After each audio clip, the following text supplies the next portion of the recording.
My name's Ben Bernard. I'm from the Disability Policy and Programs Directorate in the Department for Education. But I'm here to welcome Sandy and to introduce Sandy Russo.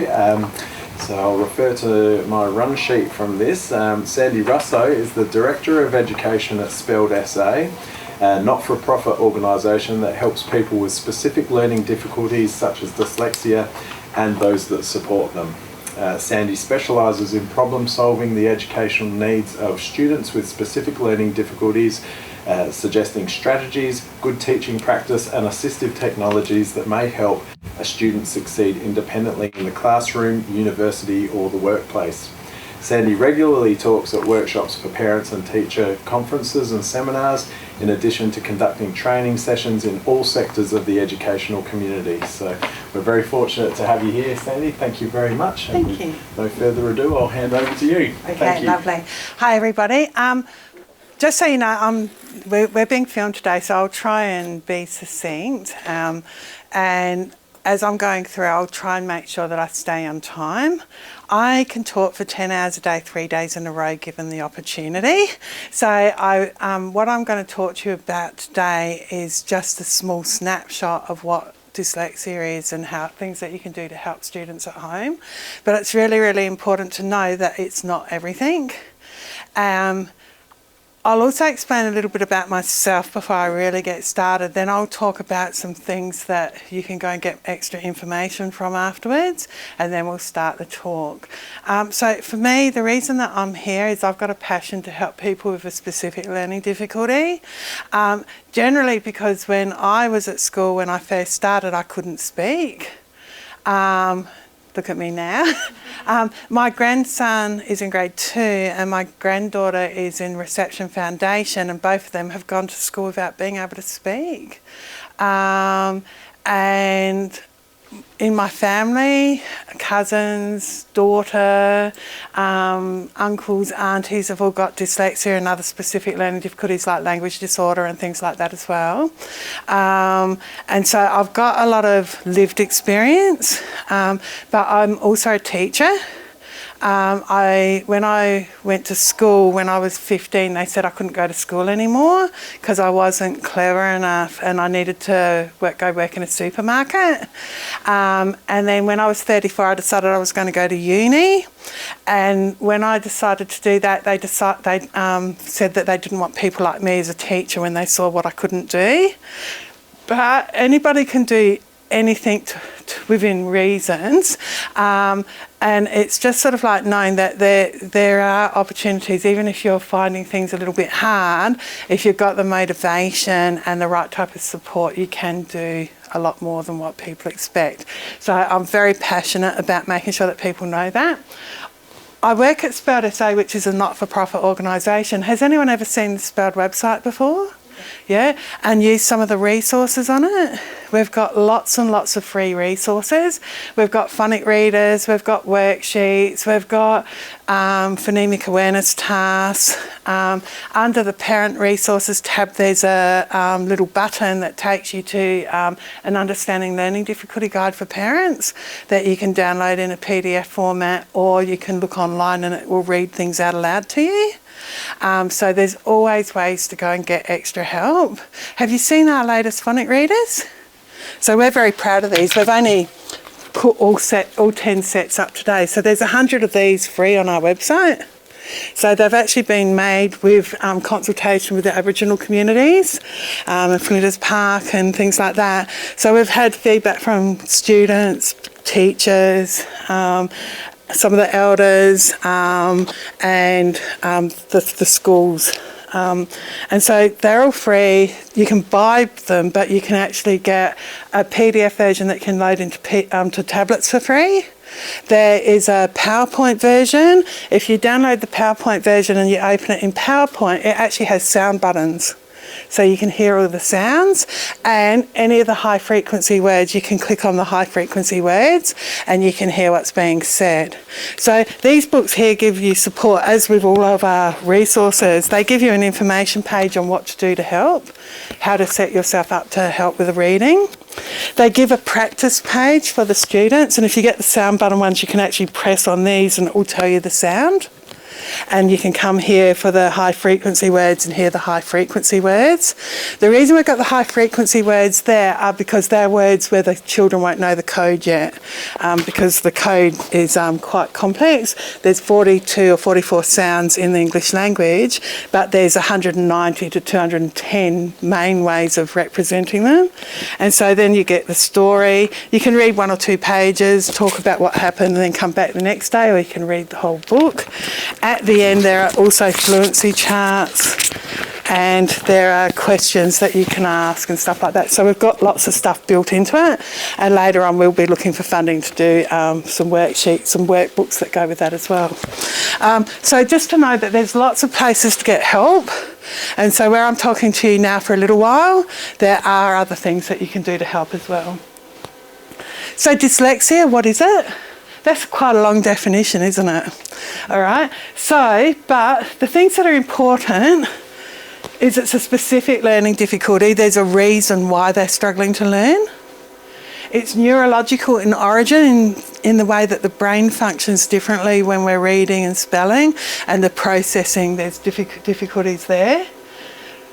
It's characterised by difficulties of accurate and or fluent word recognition, so that when you're reading you don't recognise those words, and so we need to make a strong map of that. Poor spelling and decoding abilities. So when you've got your reading, we call reading decoding or blending sounds together. We call spelling encoding, which is the opposite to decoding. When we're going through and we're decoding, we're looking at a word, we're breaking that word down into the graphemes and working out what sounds represent those graphemes and putting those sounds together and synthesising a word. When we're actually going through and we're doing the encoding, the spelling, we're listening to a word and we've got to break that word down into its sounds and recognise what grapheme choices we need to write those. And so when we talk about graphemes, it's like letters, but if you think of letters, there's 26 letters in the alphabet, but there's 42 sounds, so we need to have other letters joining letters, like sh is a S and a H. It makes a sh sound, so we put 2 letters together to make that sound.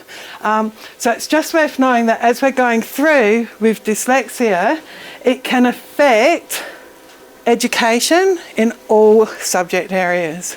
So, because there's reading in everything we do, even PE there's reading. There's the names of stations, there's the rules of a game, there's lots and lots of things. There's health, and there's lots of things that we need to read in every subject, all right? Words, a lot of our students are actually reading at a lot lower level than the other students in our class. And although we speak to each other and we watch TV, the words that we have in our vocab are less if you're not reading as much as everyone else. And so we need to make sure that we read to them, we explore words, we make connection to words and their meaning to things that we already know, because in that way we've got stronger connections to that information to pull it out. Reading and spelling, so that's your decoding and your encoding. We also call spelling segmenting, because we're segmenting the word into the sounds that are in there. All of these things, if we're not good at them, can affect health and life. All right? So it can affect our anxiety levels. If we feel like we can't do something, we might have panic attacks. There's so many different things health-wise that it can affect. It can also affect, like there's a lot of prisoners that have got dyslexia, or people that have got low literacy because they haven't learnt to read, so they've sort of like gotten into, you know, they've left school early, they've gotten into the wrong groups, they didn't go and do extra study and things like that. So there's lots and lots of reasons that dyslexia can affect what happens to us in life. It can affect career. Did you know that to become a policeman you have to pass a spelling test? And if you can't pass that spelling test, you can't become a policeman. And I get a lot of people coming to Spelled asking for help for people who are sort of like just left school that want to become a policeman because they can't pass the test. All right? And some of those words you sort of think, oh, I wonder if they actually really have to use them in reports. Maybe they do. In maths, it can affect the worded problems. It can be remembering your times tables.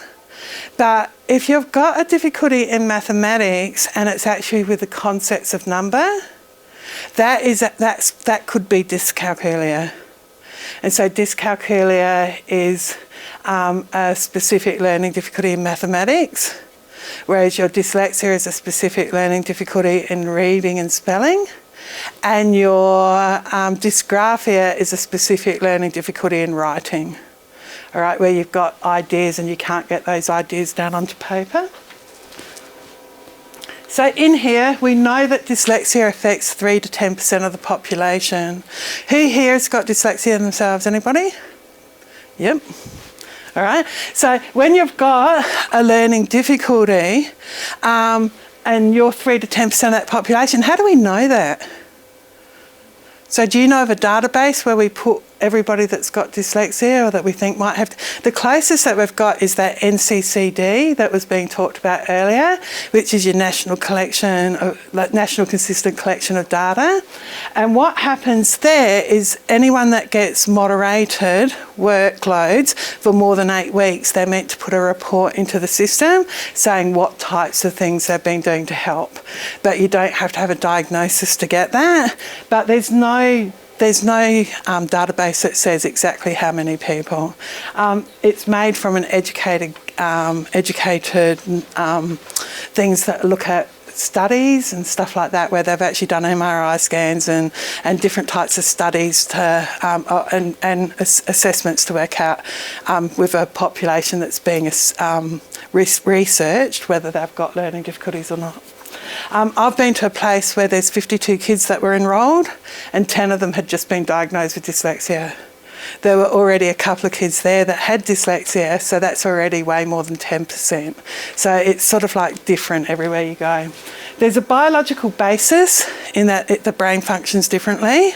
And I'm going to show you something afterwards that sort of shows you the areas of weakness, and that there's one particular area that we can do a lot of work on to make it a little bit easier. It runs in families and people are born with it. So from the time you start gestating in the womb, you've already got that gene pool that's going to give you the learning difficulties that you may have if you're going to have learning difficulties. It's a lifelong condition. So sometimes people get into a field of work where they become really good at what they do. And during that field of work, they become an expert. They've had a lot of practice, a lot of repetition. They've become really good. They can remember the words they need to say because they've said them a million times. And then the minute that you get something new, like we've got a new GM at work, and he uses sort of like more of a corporate language than what we use. We use education language. And so when he uses new words, I've got to get used to those new words. If there's something that I have to read that's not educational, because educational things I can tend to skim and scan through, but when it's something new, I might have to read it 4 or 5 times to make it make sense. So you can see even when you're older, there's cases where things will become harder again for you. Severe, moderate or mild. So sometimes a mild person might never have a diagnosis. Sometimes a severe one might not either. It's one of those things where it happens along a continuum and the difficulties that people have will be similar, but there's not just one profile of what a person with dyslexia looks like. Okay, some people might have a weak working memory, but some people with dyslexia don't have a weak working memory. So it's just worth knowing that there are differences in those actual assessments. They have an average or above average IQ. So typically they're quite clever, and the reading disability is not expected. So they sometimes will be diagnosed with a low average IQ, but there will come a cut-off where they can't diagnose dyslexia, where they're a slow learner or they've got an intellectual disability. And it's worth knowing that if you've got another diagnosis, sometimes that diagnosis will account for why someone's having difficulties reading.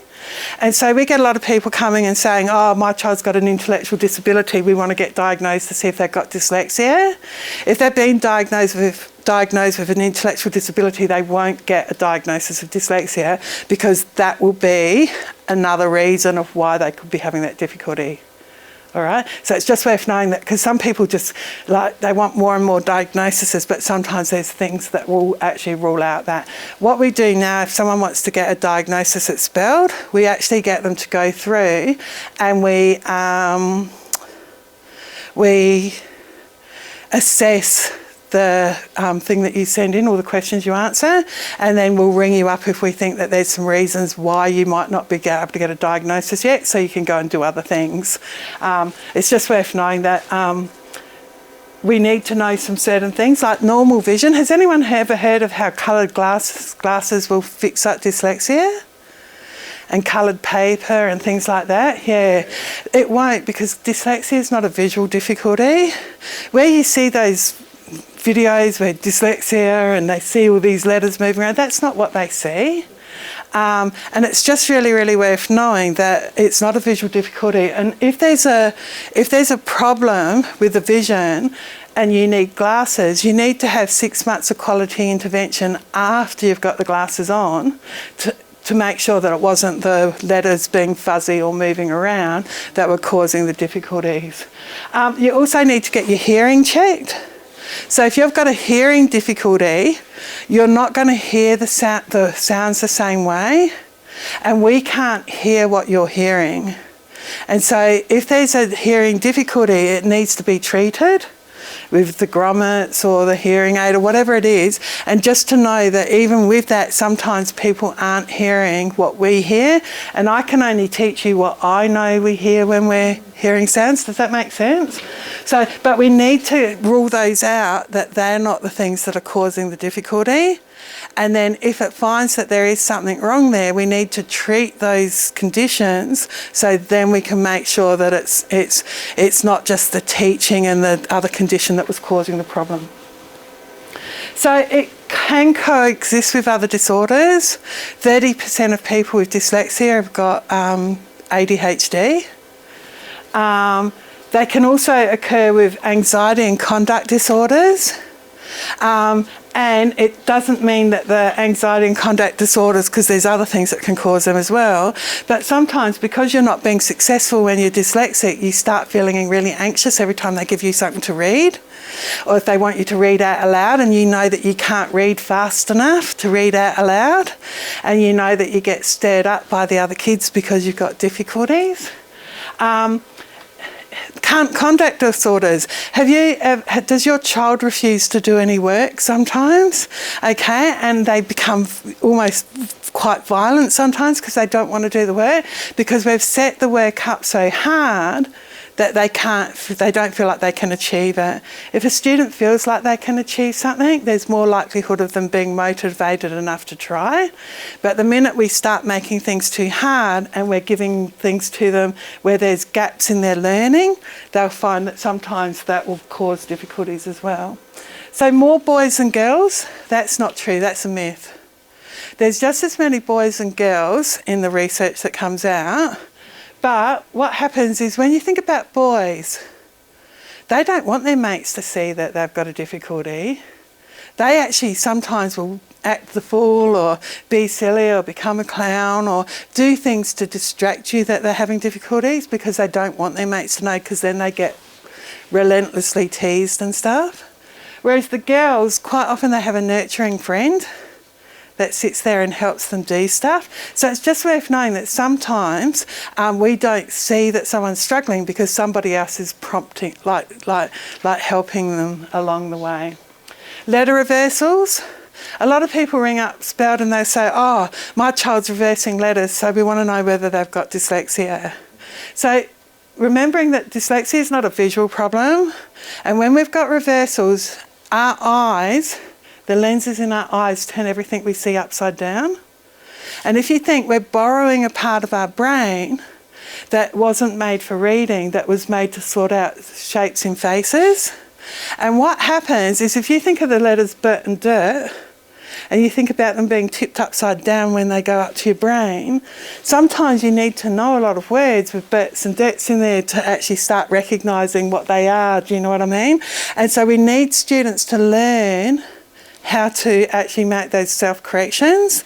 And sometimes we see it more often in students with learning difficulties as they get older, because they don't know as many words, their brains haven't matured enough and know enough information to help them sort out and make those self-corrections that are needed. And so there's multi-sensory ways that we can do things. So if you think of Bert, so this is how I start writing Bert. I go down, all right? Say the sound Bert. Where's your mouth start? We start with that long line, don't we? Yeah. So there's different things, and our brains take notice of everything that we do. When we've got dirt, we start with the round part when we're forming that letter. So go dirt. So see how we got that round part? So there's different things we can do to help students to see different things. We can use multi-sensory elements. When I'm reading to a student, if they actually reverse letters, I tend to go, You can point at the letters and stuff like that. The reason I go is that seems to make the self-corrections quicker, because I don't like that sound. But if I go, don't forget your bits and your dirts when we're doing it, it can actually get in the way of the concentrating. Whereas if I'm here and I'm doing something and I don't want to lean over them, so I'm letting them track and decode the words. If they've used a reversal, I want them to self-correct. I just go, They know because I've taught them. And then I'm not saying a whole lot of words and they're making that self-correction. Sometimes I'll wait and I won't say it because I want to see what they're doing. Are they doing it themselves or do I need to give them that hint? I even do that when I'm teaching them to write. If I've planned what we're going to write, then if they start writing and I'm helping them write and they don't use a capital letter on the beginning of a sentence and I've taught them about capital letters, then I go, and that really quickly, every sentence starts with a capital letter. It's one of those things where you can do different things to hook kids in to know what they can and can't do. So if I come back here, so never learn to read. We can learn to read at any age, most people, but we can't make up for a lack of practice. All right, so you're always going to be that little bit behind. Outgrow dyslexia, wouldn't that be nice? Mm-hmm. A child must be 8 years old or have a diagnosis to be helped with a reading difficulty. We actually need you to do 6 months of quality intervention before you can get a diagnosis. So we can actually tell when someone's struggling to learn to read and write. We need to notice and find ways of helping them. Some people like to get a tutor. There's lots of phonic readers available now, and some of them quite good for older readers as well. Like the catch-up readers from Dandelion, they're brilliant for the older students. But technically, some people will never get a diagnosis in their life. So you don't have to get a diagnosis to help somebody that's struggling to learn to read and write. Because technically we need to notice, we need to know what sounds they know, we need to know what graphemes they know, and then we need to buffer them up by giving them books that can teach them to decode those new elements as we teach them. Visual problems, they don't see letters moving around. Coloured glasses aren't going to fix it. It's just worth knowing. Don't spend hundreds and hundreds of dollars going to get coloured glasses, because I've heard of people that had coloured glasses, they wore them for 3 months and then they said they stopped working. And they cost a lot of money, so just be really wary. Impact of reading on dyslexia. So see here how we've got that part of the brain that's got the mouth? And then we've got the part of the brain with the eye and the ear. There's centres of brain which are being used when we're doing reading, all right, and spelling. And so this is words. We were made to talk. And you can see here a person with dyslexia, that is the same as the person that doesn't have dyslexia. The hearing centre of the brain, where we're going through and we're processing the sounds, not that you can't hear them, but the processing of the sounds to the letters is compromised. And so in here, you can see with the dyslexic person, see how much less is here? But after intervention, can you see how we can actually build on that phonological part of the brain that needs to have us explicitly teaching phonemic awareness and phonological awareness and stuff like that? The seeing part is the part we borrow. And you can see here that there's quite a bit of difference between the person that doesn't have a difficulty and the person that does, but it's not gigantic. But after intervention, you can sort of see that it hasn't really changed. So they're always going to take longer to read materials, especially new materials. What we want is we want them to get we want them to become expert blenders, become fluent blenders, get that information in their long-term memory. So the working memory is working on new stuff, not always working on the old stuff in the working memory area, if that makes sense. So what we need to do is we need to make sure that we're doing things so much that we become good at it, and our brains are tricked into keeping that information so we can get it out really quickly. So slow processing speed. A lot of people with dyslexia come out with a slow processing speed in their cognitive profile when they go through and they've done all the tests. But not all of them have got really slow processing speeds. And occasionally I'll see someone whose processing speed's not that bad, but there's other areas of weakness. You just need to be aware that if they've got slow processing speed, sometimes they'll need thinking time.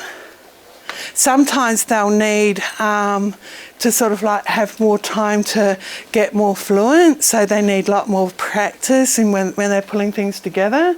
They might take so long to work out what all those sounds are that you need to go back over them, especially if they've got working memory issues as well. And by the time they get to the fourth sound, they can't remember what the first three sounds were. And it's sort of like you just need to be aware that there are difficulties there. We need to sort of like be aware of what those difficulties are. That Understanding Learning Difficulty Guide will go more into what types of difficulties they have, so it's definitely worth looking at. Orthographic processing means that they're going to have difficulty remembering the look of words. So what does said look like? Who's got children that struggle with the sight word list? Yeah, and so they're having problems remembering what those words look like. Did you know that most words in the sight word list can actually be decoded once you know the code? And so did you know that who's got a child that has problems remembering me and be and he? Do you know about open syllables? So open syllables, if I go me or be, that's a syllable that doesn't have a consonant after that vowel sound in that part of the syllable, and it's actually making a long sound. Sometimes we schwa those sounds, which makes it even harder, like ma and pa. But as we're going through, that E, there's nothing stopping it from going E, and as long as I can breathe and keep making that sound, I can keep making it. So what you need to know is that once you teach open syllables, all of a sudden, those ones there can actually be sounded out because it's one syllable. The E or the whatever letters at the end of that syllable is going to make a long sound unless we're schwa'd it. And so all of a sudden, me, be, he, she are all words that we can do if we know those other graphemes, okay? Then the other things that we can do as we're going through and we're doing that is we can learn closed syllables. And so your closed syllable is where you've got a consonant, you've got a vowel, and then you've got another consonant. And that consonant at the end keeps the vowel sound short. And so the first words we learn to read are like cat and mat and pat. And so when we're doing those words, we've got that short at, and they're CVC, so consonant, vowel, consonant words. Sometimes when you get to consonant, vowel, consonant, consonant words, there's too many letters and they can't remember them all. So there are different stages of learning to read as we're going through, and different things that we need to go through and learn. Orthographic processing difficulties will mean that we have problems remembering what they look like. So can we concentrate on the sounds we can hear? Remembering that part of the brain that we can sort of like hook into, where we can actually make it better after remediation. It's sort of like an important thing to teach. Lack of automaticity or fluency is actually what we need to be able to do things quickly. When there's a lack of automaticity, we're working in our working memory and short-term memory area of our brain rather than our long-term memory.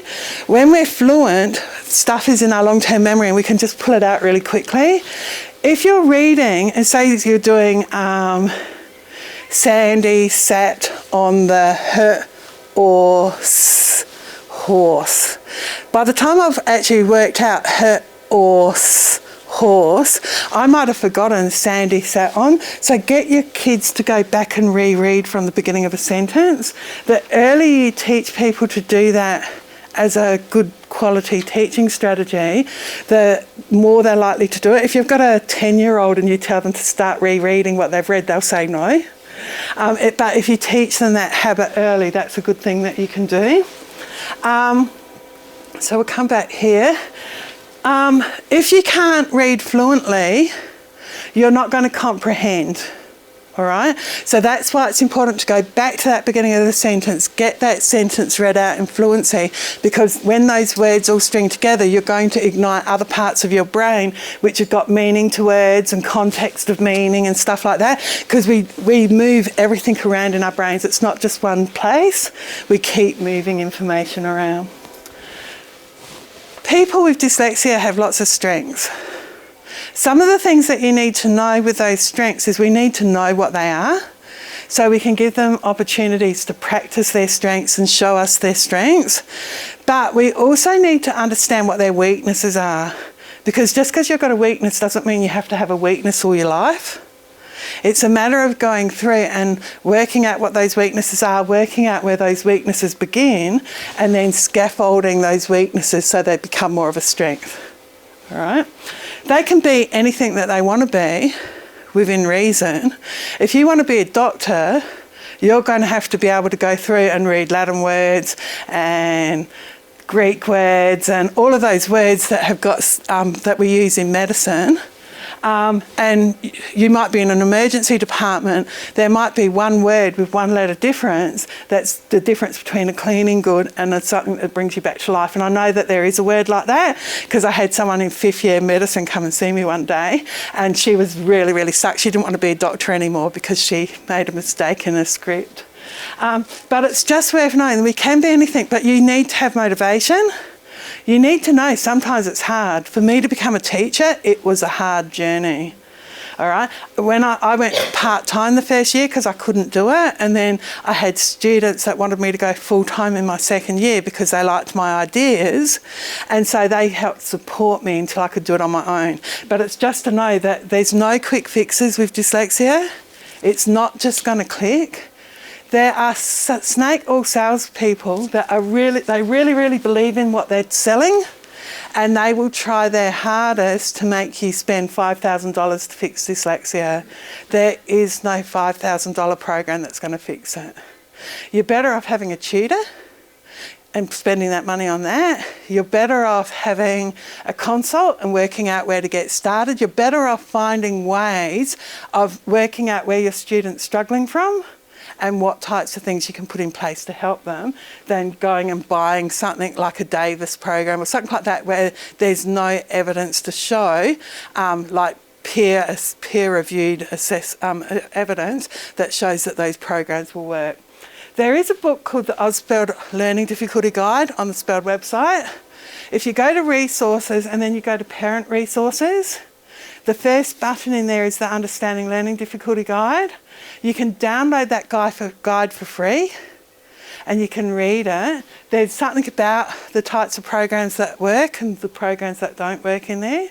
There's stuff about what dyslexia is, what dyscalculia is, what dysgraphia is, language disorder, and motor coordination disorder. So all of those things are talked about in there. There's lots of information. So that is one place that you can go and get some more information that will give you quality information. You have to be careful. There's thousands of internet websites on the internet, and not all of them have got good quality information. So make sure it's good quality. With an assessment, is anyone here wondering about getting an assessment for their child? Anyone that's had an assessment already? Anyone that uses speech pathologists and psychologists and stuff like that sometimes, a tutor? All right, so what happens is when you're going through, the diagnostic criteria for learning difficulties is in that Understanding Learning Difficulty Guide, but it's worth knowing that there's not just one single test. So if you want to get a test done, you need to ask a question. So if you want maths checked and you don't ask for maths in your question, they won't check maths because they've got to work out which test they're going to pull out. What is worth knowing is this page here. every time your child or student writes on a page, put the date on the page. It might seem old-fashioned, but it's really important to people that are looking from the outside in to see what people's work is doing. Because what happens is if there's dates on every page, I can get a sense of how long they've been working on something. Because in my quiet office, I'm not a psychologist, I work in a specialised area with kids with learning difficulties. I still need to see the same thing that the speech therapist and the psychologist see as well. And my office is quiet. All right, I can't make what happens out in that schoolroom and the playground happen in my office because it's a quiet area so that I can see what people can and can't do. That date stamp helps me to see how things are progressing. We also, if we can, we need to have the actual, the task that was set for the student in the book as well. Because if you can see a task and you can see how the student responded to the task, then that tells me a lot about what their understanding is and what their capabilities are at that particular stage. The other thing that's really important, and once again it might seem old-fashioned, is I like to have a margin on every page. One, because it helps the students anchor to where I want them to start writing from, and I keep reminding them that that's where they need to start until it becomes a habit. But more importantly, it gives me space to write comments that the kids are used to seeing comments in, because then that way, if someone's helped a student, they can see what help was given to them. And so then all of a sudden, you're giving them a really good piece of historical work that we can sort of like look at to see how students are going. So if you can get your teachers to agree to do that as well, it's really, really useful, okay? But teach your kids to do it if they're doing it at home as well, so it's an expectation both ways. Working with kids with learning difficulties, as you know, is really important that we team around the child. So what happens at home and what happens in school, we've got to work together, because otherwise there'll be big gaps in what we're doing. Evidence-based remediation, they need to have 6 months of quality intervention. If you know the name of the program that's going on in the school, that's really good. One, you can tell a tutor what program and they can sort of like have a look at it and see what's going on so they can complement. But two, we get lots of people, oh yeah, we've had remediation. Well, what did they do? Oh, I don't really know. It's really, really important to have a little bit of an idea of what's going on with your child so you can discuss what's going on when you go to get advice. Tiers of intervention. There's 3 tiers of intervention. The first one is wave 1 or tier 1. And that's your normal classroom practice. So say your school's adopted Jolly Phonics or Read, Write, Inc. or whatever program they've done, that's happening with the whole class. Once you start teaching a program, you start realising that there's gaps in some students' knowledge. So your tier 2 happens once you start noticing that gap. And so what I'll do is I'll teach my lesson, and then I'll actually get all of those other students working, and then I'll get my little group that we're going to come over here and we're going to do some work, and I'll still be using that same program usually. Sometimes people do tier 2 of a different program, but it's good to be using that same program, because after 10 weeks of having some extra help, if they're still finding it difficult, then we go over into our tier 3 intervention. And our tier 3 intervention are things like those mini-lits, multi-lits, mac-lits, you might hear those words going around. Sounds Right, but Sounds Right can also be a normal class. Fresh Start, there's lots of different remediation programs. Sometimes even people use the intensive literacy program on the Spelled website for people that are older, and that gives you a direct, explicit instruction way of helping your student at home. All right, so if you don't get help at school, there's ways of getting help at home. Famous dyslexics, do you know these guys? Tom Cruise, Albert Einstein, Steve Redgrave, Leonardo da Vinci. Like, these guys here, I don't reckon they were ever diagnosed. Somebody sort of like coined them as being a person that's got a learning difficulty. But it's just really, really worth knowing that those heroes don't have to be the heroes you use with your kids. because these heroes might be unachievable for some kids.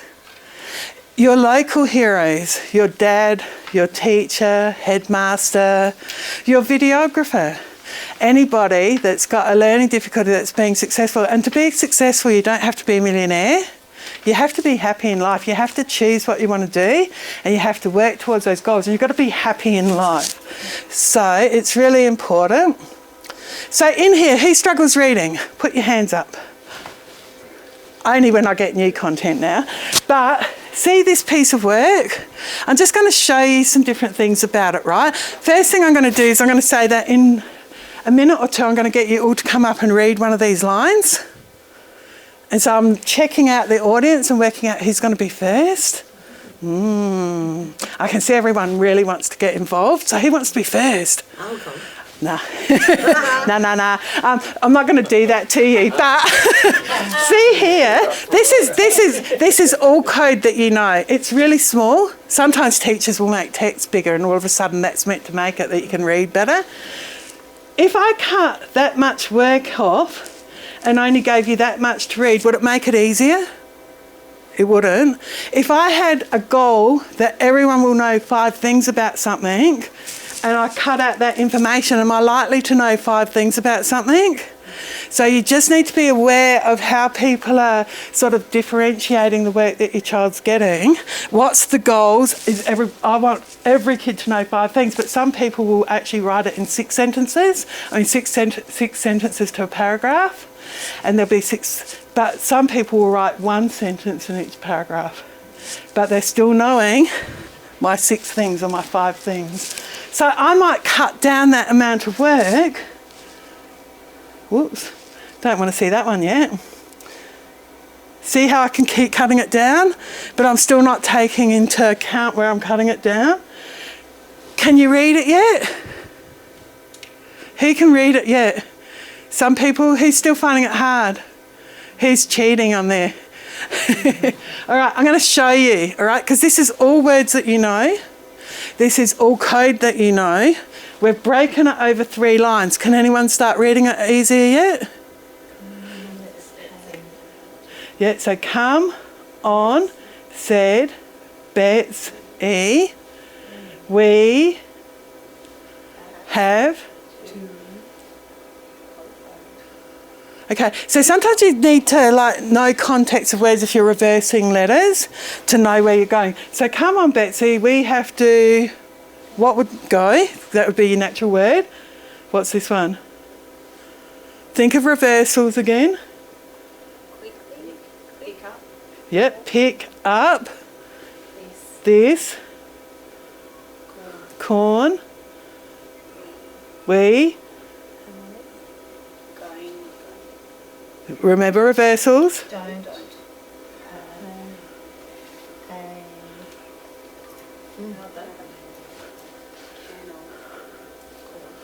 Cool. How hard was that? Yeah. Do you know all that code? It was harder with the reversals in, wasn't it? Can you imagine how many of your children don't know all the letter sounds?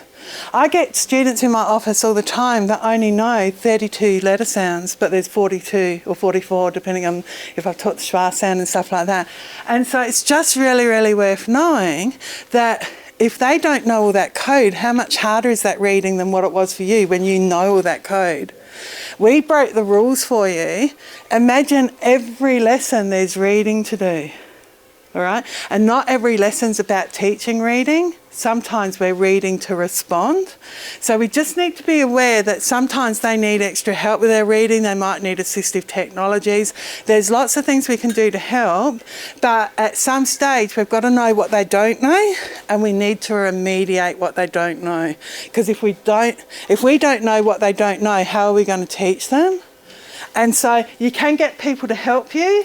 There are programs that you can do yourself to learn things if you wanted to. Like there's a Sounds Right parent course that you can do for free on the internet. But you might find that your child won't work with you. So knowing the methodology of Sounds Right is good, but you might need to go to a literacy clinic, like Spur's got a literacy clinic, or there's tutors that you can get. Okay, so here's your piece of writing. Is that easier? sometimes that piece of writing might be even easier if I actually put some line spacing in it.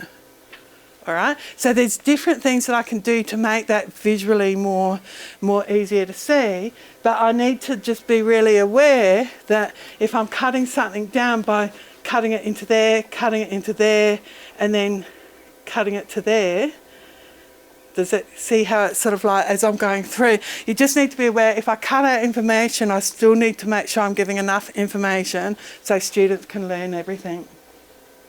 So 2/3 of students learn through explicit teaching. 1/3 learn in spite of their parents and teachers. Which one were you? Did you just learn how to do everything? Did you just learn how to spell? Did you just learn how to read? Or did you have to have a tutor? Did someone have to give you extra work to help you to understand how all of that stuff came together? Or did you just go through life and you've never been a good speller and you're expected to help your child at home? Do you know what I mean? There's lots of things that you can do to learn. Quite often the teachers are in this group here, all right? You get a few, but if I teach everyone explicitly with good teaching practice, that 1/3 of students, it won't hurt that I teach explicitly because they're just going to understand things a bit deeper. Whereas if I teach to that group of students and I don't teach explicitly, this group of students will always be behind. Then my classroom management will get worse, and I don't want that. I want everyone to come with me so that it's easy. So alphabetic code, all right? So this is one way of representing all of those 42 sounds, okay? This is from Read, Write, Ink, and that actually gives you, the yellow ones are your first way of representing those sounds in this program, and then these are all in the first part, other ways of representing those sounds. So different programs will have a different approach to how they bring things in. I like to give every student a strategy folder. I'll give you an example. This one here was one that I did with Port Pirie parents the other day. And so some of the strategies were for parents. But in a kids strategy folder, I might put a chart like this. I wouldn't put this if I was doing just these sounds first. I'd only put these sounds in. But very quickly, there'll be some kids that end up going further on than others. And I want to start giving them those alternative ways to write when they're writing. So if I hear an or sound in a word like for or score, I can come here and I can see different ways of writing or. And as I start seeing more words and writing more words, I'll start being able to make more decisions about which way is the right way or the wrong way. There's also an extended code. And so these are downloadable for free from the Phonic Books UK website. They've got some fun games that you can do as well. So those charts there, that strategy folder, I think every student should have one in every school. And I think at the end of the year, they should be handed up and go to the next teacher so we can see what strategies are going on. But for you guys, you can have a strategy folder at home. Who's got a child that says, "Mum, how do I spell this?" Okay, so your strategy is, go get the strategy folder. Let's find something that can help us learn how to spell. What sounds can you hear? How many syllables are in a word? Let's do imagination. So come here, everyone. Thumb under chin. If you're leaning your elbow on a table or on your hand, that gives you...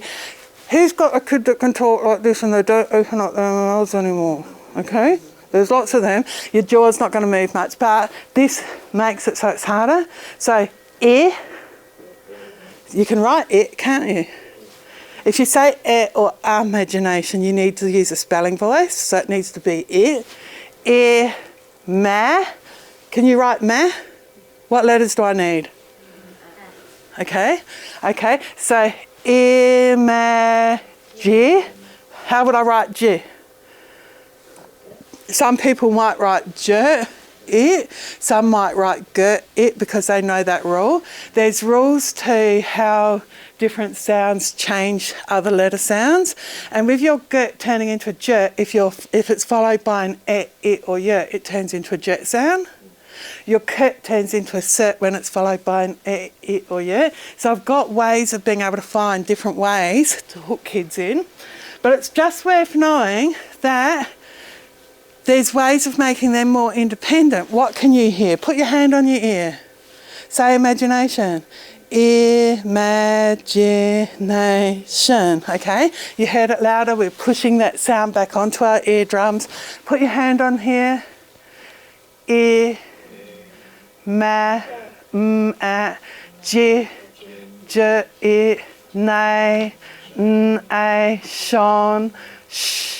Oh, did that vibrate?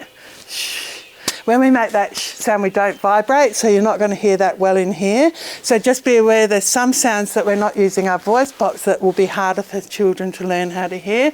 End sounds also.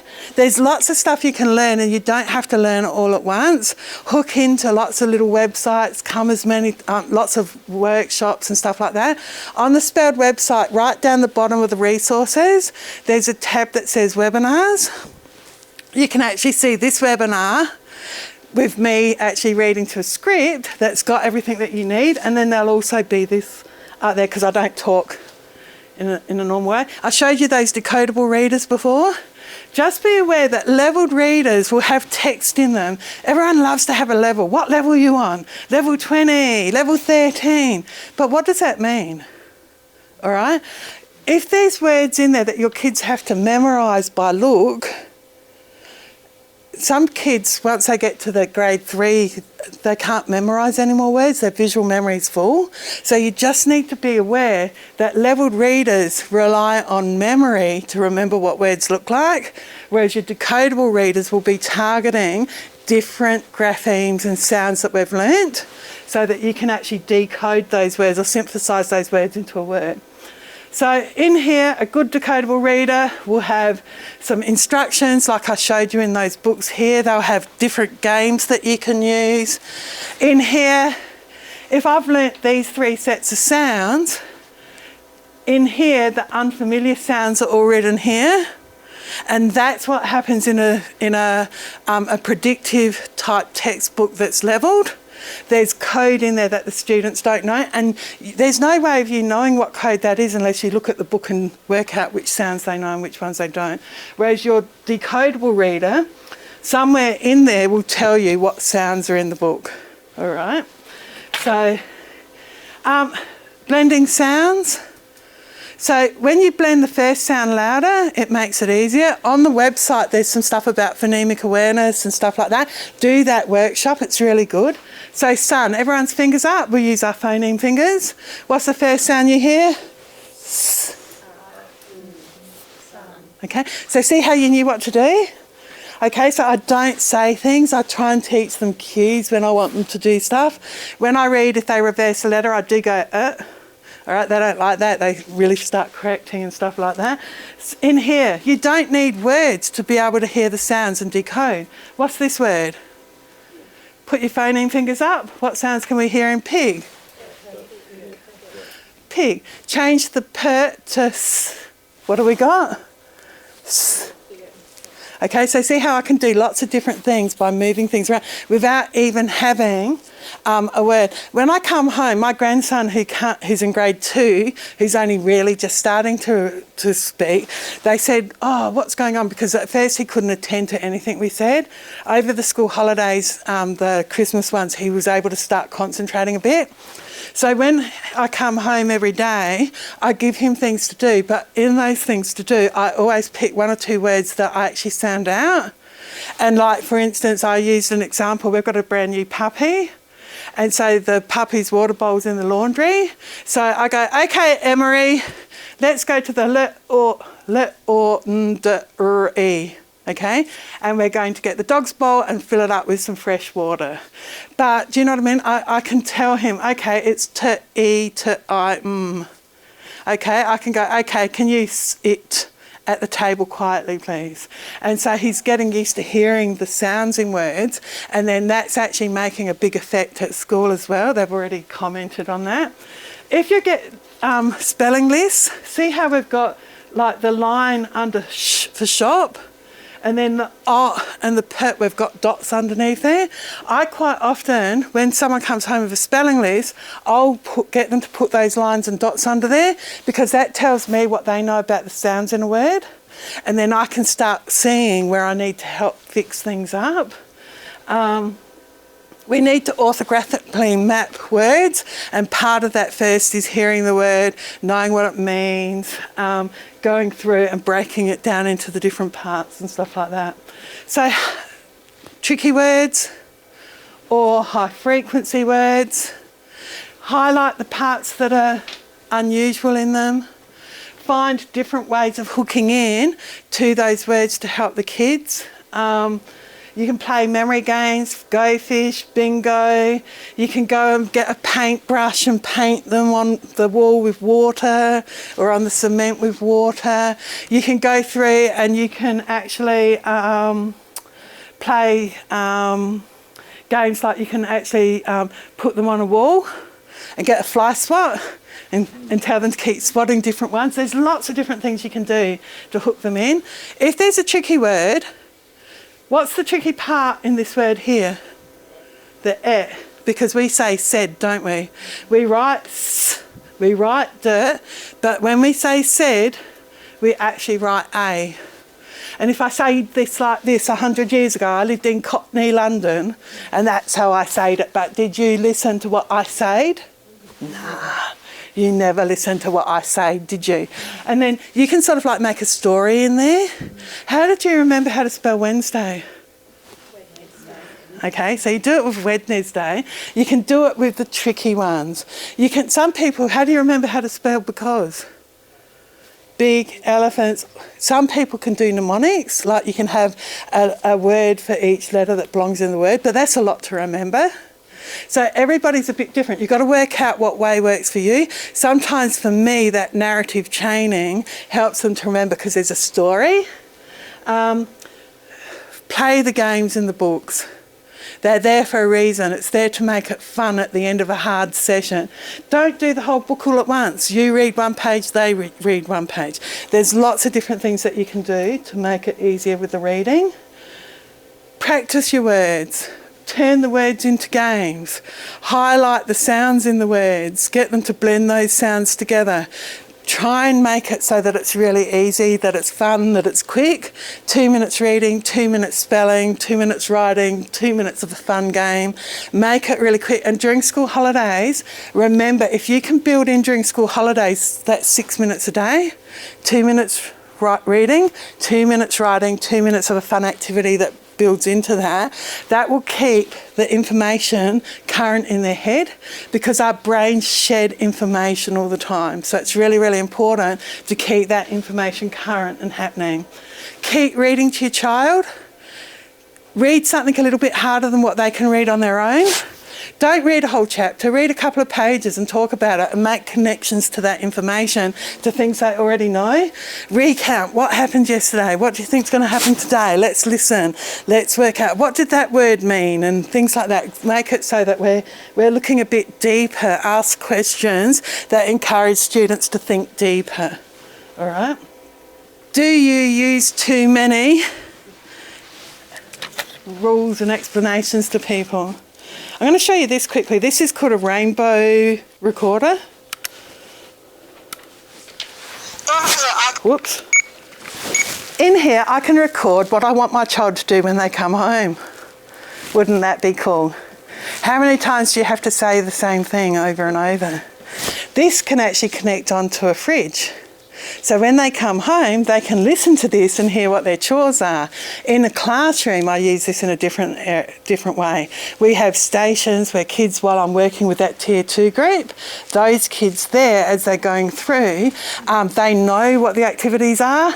They pull the activity out. If a kid can't remember the activity, they can listen to it. But these things here are pretty cool because I can record what I want my child to do when they come home. Some people say they like it for their husband. So I'm not getting into that. So just know that Spelled sells them. So because I use them as a memory tool, like if I want a child to write and they can't remember, there's a section on the Spelled website called Clever Bytes Good Teaching Practices, and Clever Byte number 10 shows you how to record into PowerPoint to plan your ideas. Yeah, and then just so you know, as you're going through, you can use things like this. You can use things on your iPad. know for homework that as you're going through, find out how much expectation the teacher's having for you to do homework, because there's nothing like spending 20 minutes but you were only meant to do 5. All right? Because people with learning difficulties don't know how long it should take to do something, so just remember that. And just know that go to Spelled website, use rewards, let them choose what the rewards are going to be. Know there'll be plateaus. You won't always keep moving forward. Sometimes you'll stay somewhere, sometimes you'll go backwards, sometimes all of a sudden you'll start moving forward really fast. There's lots of free resources on our website. There's paid resources as well, but you don't have to buy something. And just know that there's no such thing as a dumb question. If you have questions, you can come and ask Spelled. We handed out a little blue thing that talked about our services and stuff like that. Siri also has other services and things that you can hook into here. So just know there's a lot of help out there for you, and there's no such thing as a dumb question. So if you've got one, ask. So were there any questions? No? Yeah, just if you want to ask questions later, you can. I know it was a lot of information in a short amount of time, so thank you very much for listening.